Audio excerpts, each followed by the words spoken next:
I had always believed that Alex and I were invincible, an unbreakable force of love that could surely withstand any hardships that would come our way.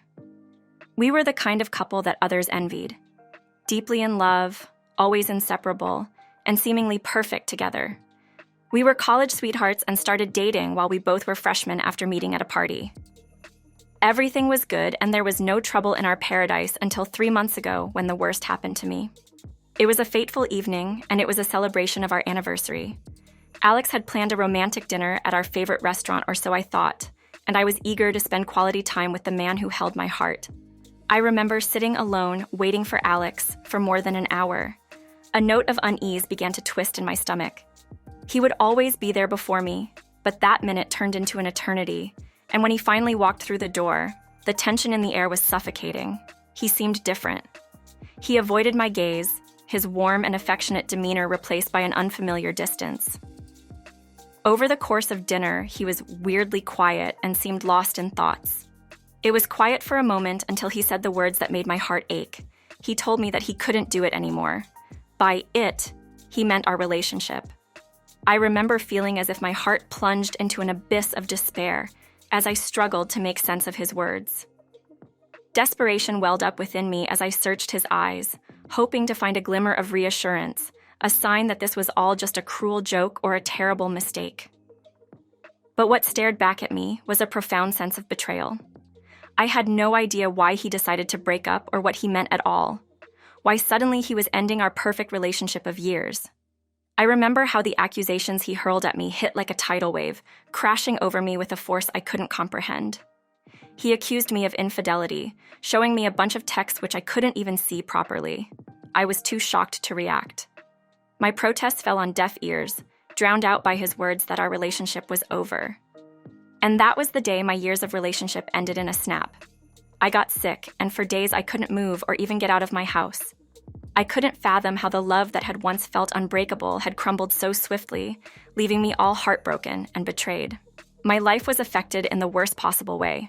I couldn't focus on anything at all. My life felt like a standstill. As the days turned into weeks following my breakup with Alex, I found myself sinking deeper into a sea of despair. Alex didn't contact me again. I called my mom and cried for hours, but nothing changed. Soon my friends learned about our breakup and those who hated me too. I went to my college and got laughed at by girls who always predicted our breakup, and that's when I lost my temper. I was walking out of the cafeteria when I heard a group of girls mocking and laughing at me. I turned around, picked up the soda from the nearest table, and dumped it on her head. This resulted in her charging towards me and pushing me down. I knew I was going to get beaten up pretty badly when a girl pushed her away, slapping her hard, making everyone shocked. And that was my first meeting with Emma, or at least that's what I believed. It was during this dark period of my life that Emma entered the stage, casting herself as the empathetic friend I so desperately needed. She gave me a shoulder to cry on and gave me the support that I carved for in my most vulnerable time. Slowly, our friendship got stronger, and I revealed my whole life story to her. Little did I know that Emma harbored a hidden agenda to use my vulnerability and exploit my fragile emotional state. Emma's presence was a breath of fresh air in my stifling world of heartbreak. She approached me with a warm smile and a genuine interest in my well-being, a stark contrast to the isolation and confusion that had become my daily reality. Emma listened as I poured my heart out, recounting the story of my shattered relationship with Alex. She was the support I really needed. I told her everything about Alex and our relationship. My mom heard about my new friend and asked me to let her meet her. I requested Emma to do so and got them to meet, but the meeting didn't go as planned. My mom met her and immediately disliked her. She knew nothing about the girl but hated her for some unknown reason. I had always listened to my mom and never had gone against her, but because of Emma, I did. And this resulted in a fight with her, and my mom hit me for the first time in my life. It all happened when Emma took me to a nightclub. I had no idea where she was taking me, so reaching there, I was quite shocked. But because of her constant insistence, I stayed. She got me some drinks and soon I was tipsy. She introduced me to some guys, but my clear refusal shut her up. I asked her to drop me off and she agreed, but when I got home, my mom was pissed. Seeing her with me only aggravated her, and this resulted in her yelling at her to get lost. I intervened and tried to excuse our actions, but this resulted in a loud slap landing on my face. Emma left, and I locked myself in my room. I didn't talk to my mom after that for days, but Emma's consoling made me like her even more, and I considered her my well-wisher. As Emma's presence in my life grew more prominent, I found myself unwittingly pulling away from my friends and family. She had become my confidant, the only one I felt truly understood the depths of my pain. It was a gradual isolation, one that I couldn't see until it was too late. Emma's manipulation knew no bounds. She subtly planted ideas in my mind. It was because of her that I even fought with my mom for the first time. It all happened when one day Emma came over and I was at my house trying to busy myself with work. Emma knew my passcode and welcomed her in. We fell into small conversations when she suddenly started talking bad about my ex-friends and even dragged my family into it. I wasn't sure how to correct her since I had grown to let her say things and guide me. Just that moment, my mom entered the house. She had heard our conversation, which agitated her. Mom started rebuking Emma and calling her out for blurting bad things about my family. I saw Mom harshly pull her by her arms and try to shove her out of the house, but Emma resisted, and this resulted in her losing her balance and falling down with a loud thud. Emma's knee got bruised and a small cut formed there. She started bleeding and I panicked. I yelled at her to stop, and this infuriated Mom. Emma tried to intervene, and this resulted in her getting slapped. I froze. But Mom didn't stop. She only stopped after kicking her out. I had a big fight with Mom after that and didn't approach Emma again out of embarrassment. But she contacted me first and forgave my mom, or so I thought. From that day onwards, Emma slowly started to put words in my mouth, and I started listening to her more, thinking of her as a kind and genuine person. However, one thing Emma did that I found a little hard to swallow was her opinion about our relationship. She asserted that Alex was never serious about me and was only playing with me.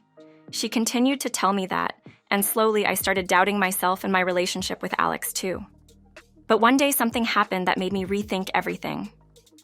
I was coming back home from college when I saw Alex. I was close to approaching him when I saw a girl clinging to his arm as they walked. The girl's back was towards me, but she looked familiar. But I was so upset to see him move on that I didn't bother watching the girl. I cried a lot after I got back home and took Emma everything. But what confused me was her asking me if I saw the girl when I refused. She relaxed, and that's when I noticed that her clothes were really similar to the girl's. Something unpleasant was felt in my heart. However, what she said next upset me even more. She suggested that it was Alex who was charting and maybe made an excuse to end our relationship by putting it all on me. As the days turned into weeks, the poisonous seeds of doubt planted by Emma continued to fester in my mind.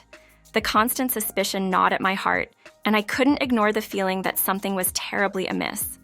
I called Alex, but a girl picked it up, and her voice was terribly similar to Emma's. My suspicion only grew, and I got to know that Alex was seen with a girl these days, and the girl had liked him for years. I decided to get to the truth by myself. I started noticing how suspicious Emma was, how she suddenly barged into my life, and how I know nothing about her.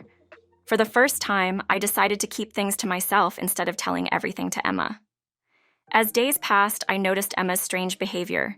She would always be on the phone and texting someone, and when I inquired if she was seeing someone, she straight up denied it. This sowed a seed of doubt in my heart for her for the first time.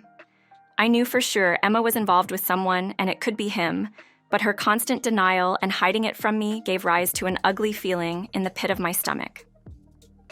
I also decided to meet Alex. I called him and requested him to meet me.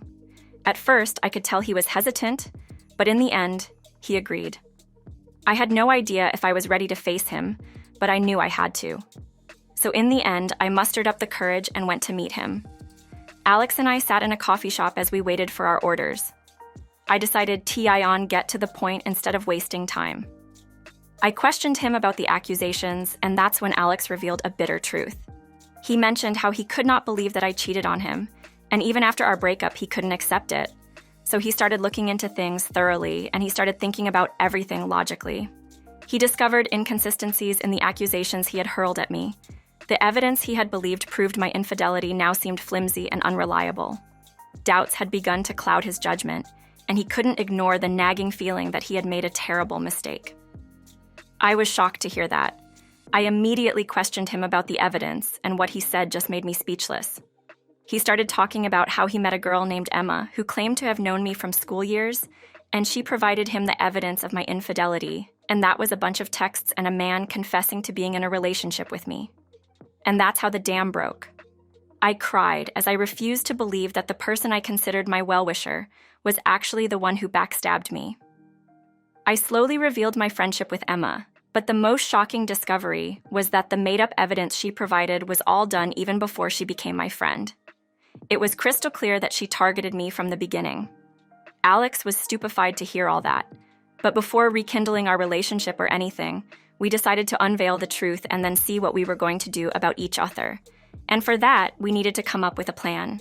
And that plan will lead us to the happiness we both need and deserve. Update 1. Throughout the next month, Alex and I met each other quite often, but we both decided to keep the meetings a secret. Alex informed me that Emma was still trying to be in contact with him, but now her texts were becoming more and more obvious. My trust was completely broken, and my hatred for Emma was only growing. But I decided to play my cards well and didn't let her have any suspicion at all. What I came up with was to calm her down and make her confess everything, but I was going to be really strategic. So when Emma visited me on a weekend, I met her with all smiles and welcomed her in. We were sitting on my couch when I started talking about Alex. I started saying things like it was good we broke up and I never felt sure about him, and I actually think we don't suit each other. I was very aware of her reactions, so when I muttered that Alex would actually suit her more jokingly, she stiffened. And that's how I started the topic. Emma wasn't opening up in the beginning, but when I said that, I considered him a good person and wanted the best for him, and I thought she would go well with him, she eventually gave in. She slowly confessed that she had always found him attractive, and if I didn't mind, she would actually go for him. I wanted to punch her. But I kept my calm and suggested that I would set them up. Emma surprisingly didn't question anything at all. The next time I met Alex, I spilled everything to him. To say he was shocked would be an understatement. We decided to go ahead with our plan and decided Aled would play the Ackerman boyfriend role until we got a hold of the evidence to expose her. And that's how Emma and Alex started fake dating. It bugged me a lot, but I knew I had to endure it. Emma was over the moon and would talk about how amazing it all was to her, and I would just quietly listen to her stories. It was a few weeks later that Alex told me that he had persuaded Emma to let him meet her friends, and that he was going to a party to do so. And so Alex went there. And that's where he met the guy James, whom Emma had told him that I cheated on him with. Alex subtly brought me up to him when Emma wasn't around, and he said that he knew no one named Sarah. And that was a big evidence since Emma had made her friend do a fake story about him being in a relationship with me, but the guy didn't even remember my name and had never seen me. Emma stayed clueless when we were raging with anger. Alex and I decided to teach her a lesson, and that was to not only expose her in front of everyone, but also make her taste her own medicine. Update 2. The plan we came up with was simple. It was to fake an engagement with her, but the fun part was simultaneously preparing for our own engagement. Emma would shamelessly talk about her happiness with Alex with me, and I would listen, and that was until Alex's mom got to know about it. We were at Alex's house when she came. She was shocked to hear about whatever was going on, and seeing Emma, she lost her cool. Alex and I watched as she cursed at her, calling her names and pushing her out of the house just like my mom did. But for the sake of our plan, Alex interfered and held his mom. The yells were so loud that even the neighbors were concerned. Alex's mom had gotten so angry that she was breaking vases left and right, telling us to kick her out. To pacify everything, I left with Emma, leaving Alex to deal with her. The whole family got to know about the situation, and we made everyone believe that Alex and I were better as friends, and that we were moved on. I told Emma that nobody would know her history or how she knew me. However, my mom didn't like it for obvious reasons, and I had to persuade her that she had to trust me and, well, finally get rid of Emma this way, so she agreed to keep quiet. As the date of the engagement party drew nearer, we had to ensure that our friends and family were completely unsuspecting. This meant maintaining our usual routines and interactions, all while harboring this monumental secret. We also had to enlist the help of a few close confidants who were willing to play along. They would serve as witnesses to our engagement and vouch for the authenticity of our relationship. Emma was over-enthusiastic about everything, but at the same time I was really nervous too since Alex and I were going to get engaged that day, not her. One of the most challenging aspects of our preparation was maintaining our composure. The pressure of keeping such a significant secret threatened to consume us at times. We practiced our engagement reactions in front of a mirror, ensuring that our expressions conveyed genuine surprise and delight. It was a delicate balance between acting and reality.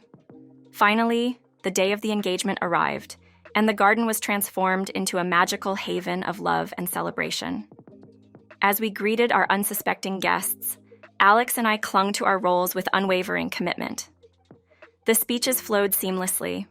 Our engagement dance went off without a hitch, and when the moment arrived, I feigned astonishment as Alex dropped to one knee and presented me with the meticulously chosen ring. Everyone was baffled by the sudden turn of events.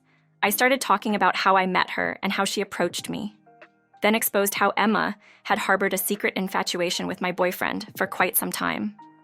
Her envy and resentment grew until they fermented into a vindictive plan to destroy our relationship and replace me as his partner. We played recordings of Emma admitting her deeds, and everybody was dumbfounded. Our families were furious, but what enraged everyone even more was when I revealed that she took me to the club and tried to get my drink spikked, which we got to see from the CCTV. Alex and I had also visited that club when I told him that. I overheard her talking about a failed plan after that, but at that time I had no idea what she was talking about. My mom immediately called the cops, and because we had evidence, we knew Emma was doomed. Exposing her was a painful and cathartic process. It required confronting her publicly, revealing her actions to our mutual friends, and ultimately, severing all ties with someone I had once considered a close companion. The fallout was not without its own share of heartache, but it was a necessary step to reclaim my own truth and rebuild the trust that had been shattered by her betrayal. The revelation of my fake friend's actions and her attempt to sabotage my relationship sent shockwaves through my family and relatives. They had been witnesses to the ups and downs of my relationship, and Emma had tried to pursue Alex for years like a stalker was another bad deed of hers. I saw how my family reacted. Their reactions to the exposé were a mix of disbelief, anger, and concern. In the face of this anger, my relatives rallied around me, offering unwavering support. They became a pillar of strength, helping me navigate the emotional turmoil and providing a safe haven where I could heal and rebuild. Their reassurance and love were essential in the process of overcoming the emotional scars left by her betrayal. Emma was left humiliated and embarrassed. Everyone was calling her out for her disgusting actions. She tried to make a scene by flipping the tables and destroying the decorations, but the security immediately caught her. She had gone crazy. She was screaming and yelling, calling me names, and trying to break free to harm me, which only angered me. I walked towards her, slapped her hard across her face, and told her to get out of my face and never come back. When Emma still didn't stop and charged at me after picking a knife from the fruit basket, I screamed in horror, but Alex pushed me away, and I didn't get hurt. The cops also arrived and arrested her. She was dragged away, screaming and crying. I realized how insane the girl was. Update 3. After the dust settled and Sarah's deceit was laid bare for all to see, Alex and I found ourselves on a path toward rekindling our relationship, ultimately leading to our real engagement. With our hearts now firmly intertwined and our trust in each other reaffirmed, we decided to embark on a new life together, far away from the shadows of betrayal. Alex bought me lots of gifts and tried his best to make me happy, and I was so when he proposed to me, I immediately agreed. And our real engagement was finally organized. Our engagement was a symbol of our resilience and commitment to each other. We had weathered the storm of deception and emerged stronger, with a deeper appreciation for the love we shared. It was a joyous occasion, celebrated by friends and family who had stood by us during our journey. For Alex and me, it was a fresh start, a chance to build a life based on trust, love, and mutual respect. Alex apologized to me, and though my mom wanted nothing to do with him, I persuaded her to give him another chance. However, amid this all, there was one person who couldn't share in our happiness: Emma. Our decision to move away and start a new life only added to Emma's anguish. She was left behind, with the loss of our presence in her life. Emma's role in the events that unfolded in our lives had left a trail of destruction and heartache, earning her the moniker of a homewrecker in the eyes of those who knew the full extent of her actions. The revelation of her calculated deceit and her attempt to sabotage my relationship with Alex had left a lasting stain on her reputation, one that cast a dark shadow over her. In the aftermath of the exposé, the people who had once regarded Emma as a friend, confidant, and trusted member of our circle all despised her. Her actions had shattered the trust and camaraderie that had once defined our friendships. The feeling of betrayal ran deep, and the sense of disappointment in her was palpable. We got to know that she was fined a big amount, but we knew it was deserved. Also, she was jailed for an attempt to harm me. We later heard rumors about her family that even his father had a criminal record, and she also had a history of hurting and bullying kids since her school days. She became the talk of the town.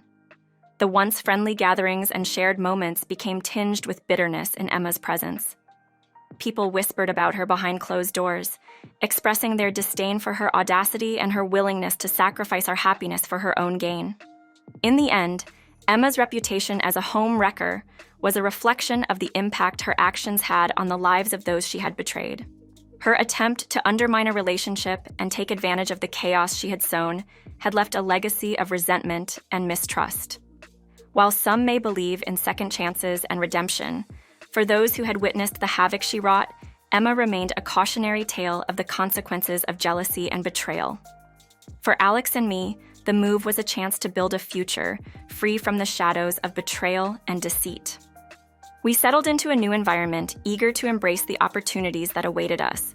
Our commitment to each other grew stronger with each passing day, and we were determined to make the most of the fresh start we had been granted. In contrast, Emma's life became a lonely struggle.